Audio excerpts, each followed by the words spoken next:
రండి బాబు రండి, త్వరగా వచ్చి కొనుక్కోండి, ఆలస్యం చేయకండి.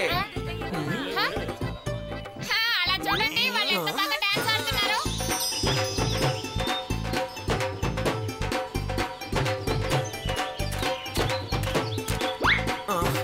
అటు చూడండి, మన గోగి. గోగి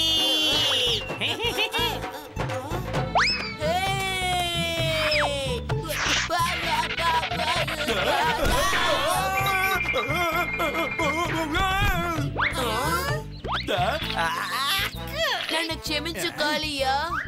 ఐస్ క్రీమ్ అండి, ఐస్ క్రీమ్, త్వరగా రండి. అరే ice cream, ice cream uncle ఆగండి. ఐస్ క్రీమ్ అండి. నాకు ఒక ఐస్ క్రీమ్ ఇవ్వండి, నా ఫ్రెండ్ కోసం, అలాగే నా మిత్రులందరికీ ఇవ్వండి. అలాగే, ఇదిగో ఐస్ క్రీమ్. ఐస్ క్రీమ్ అండి, ఐస్ క్రీమ్. ఇదిగో స్టిక్ ఐస్ తిను కాలియా. రారా, మనం ఇది తింటూ ఊరంతా తిరుగుదాం, జాలీగా ఉంటుంది. కాలియా, నేను చెప్పేది విను. అరే ఒక్క నిమిషం ఆగు కాలియా. నన్ను ఒంటరిగా వదిలేయండి. నన్ను క్షమించు కాలియా. నేను నిన్ను క్షమించమని అడిగాను కదా, కానీ కాలియా చాలా కోపంగా ఉంటాడు అనుకుంటాను. మరేం పర్వాలేదులే గోగి, కాసేపు ఆగి తనే వస్తాడు. కానీ ఈ రోజు మన ఊర్లో తిరునాళ్ళు కదా, నేను నా మిత్రులతో కలిసి సంతోషంగా గడుపుకోవాలనుకుంటున్నాను. ఇప్పుడు నేను ఏదైనా చేసి కాలియాని నా మిత్రుడిగా చేసుకోవాలి.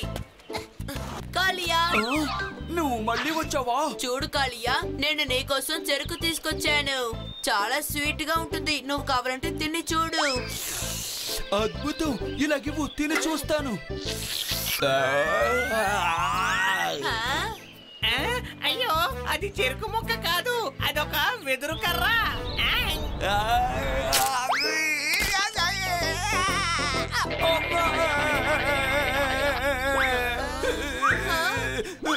ఇక చాలా ఆపుకోగి, నువ్వు నా వెంట వచ్చావంటే అంతే.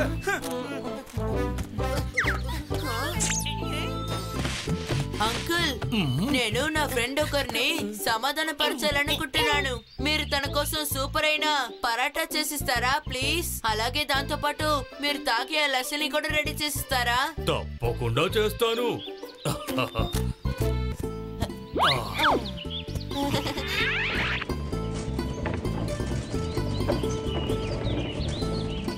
కాలియా, ఇప్పుడు నా దగ్గరికి ఏ సమస్య తీసుకొచ్చావు? గోగికి ఒక ఆఖరి అవకాశం ఇచ్చి చూడు కాలియా. పాపం మన గోగి. దీన్ని కొంచెం తిని చూడు కాలియా ప్లీజ్.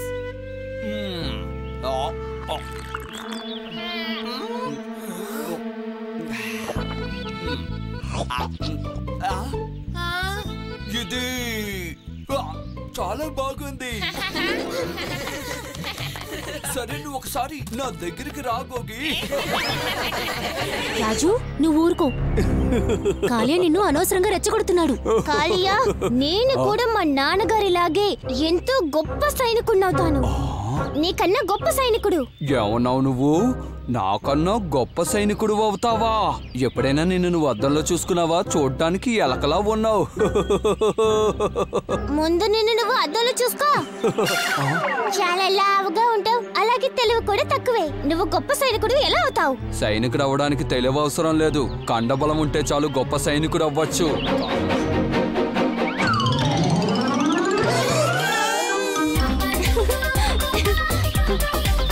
రెండు మామిడి పళ్ళు కొట్టినంత మాత్రాన నువ్వేం గొప్పవాడివి కాదు. అలాగా కాళియా, నేనిప్పుడు ఏం చేస్తానో నువ్వే చూద్దు గాని.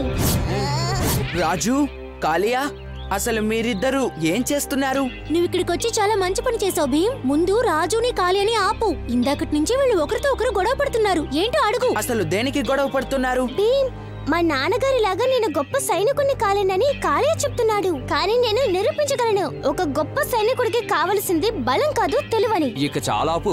బలానికి ముందు తెలివితేటలేమి గొప్ప కావని నేను నీకు నిరూపిస్తాను.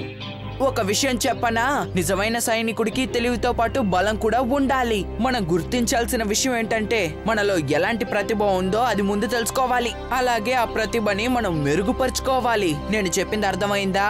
నువ్వు సరిగ్గా చెప్పావు భీమ్. కాలియా, రాజు, నేను మీ ఇద్దరికి ఇప్పుడు 5 పోటీలు పెడతాను. ఎవరైతే ఆ పోటీల్లో గెలుస్తారో వాళ్ళే గొప్ప సైనికులు కాగలరు. అయితే సరే, త్వరగా కానివ్వండి. సరే, ఇప్పుడు మనం పోటీ మొదలు పెడదాం.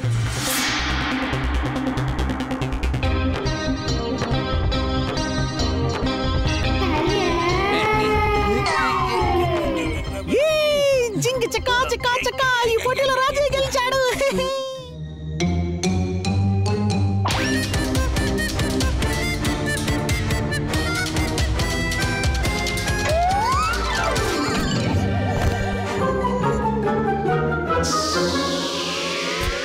అరే, కాలియా గెలిచాడు. ఇద్దరూ ఒక్కొక్క పోటీలో గెలిచారు.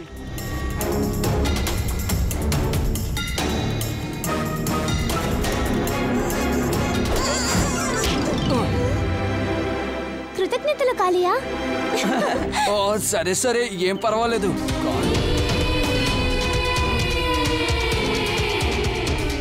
మరి ఇద్దరిలో ముందు పైకి ఎవరు చేరుకున్నారు? మేమిద్దరం ఒకేసారి చేరుకున్నాం. కానీ కాలియా కనుక కాపాడుండకపోతే నేను కింద పడిపోయేవాడిని. కానీ రాజు మాత్రం నాకు ఈ కొండ ఎలా ఎక్కాలో చెప్పకపోతే నేనిప్పుడు ఇక్కడికి చేరుకునేవాడినే కాదు. సరే, ఇందులో ఎవరు గెలిచారో చెప్పండి. మీకు ఇంకా అర్థం కాలేదా? ఈ పోటీలో ఇద్దరు గెలిచారు. అసలైన సైనికుడు ఎలా ఉండాలో వీళ్ళిద్దరూ ఇప్పుడు తెలుసుకున్నారు. మనం ఎలాంటి పని చేయాలన్నా సరే అందుకు తెలివి ఉండాలి, బలము ఉండాలి. ఈ రెండు సమానంగా ఉంటేనే మనం దేనైనా సాధించగలం. ఓ, ఇవన్నీ నువ్వెందుకు చేసావని నాకిప్పుడు అర్థమైంది భీమ్. ఒక మంచి సైనికుడు కావాలంటే తెలివి ఉండాలి, దానికి తగ్గ బలము ఉండాలి. సరిగ్గా చెప్పావు. ఒక మంచి సైనికుల్లో ఉండాల్సిన లక్షణాలు అవే చుట్కీ. అప్పుడే వాళ్ళు దేశాన్ని, ప్రజల్ని సులభంగా రక్షించగలరు. ఇప్పటికైనా మీ ఇద్దరికి అర్థమైందా? అర్థమైంది. నాకిప్పుడు తెగ ఆకలేస్తోంది. నువ్వేమంటున్నావు కాలియా? ఏముంది, కాలియా ఇప్పుడు ఫోన్ చేయాలి.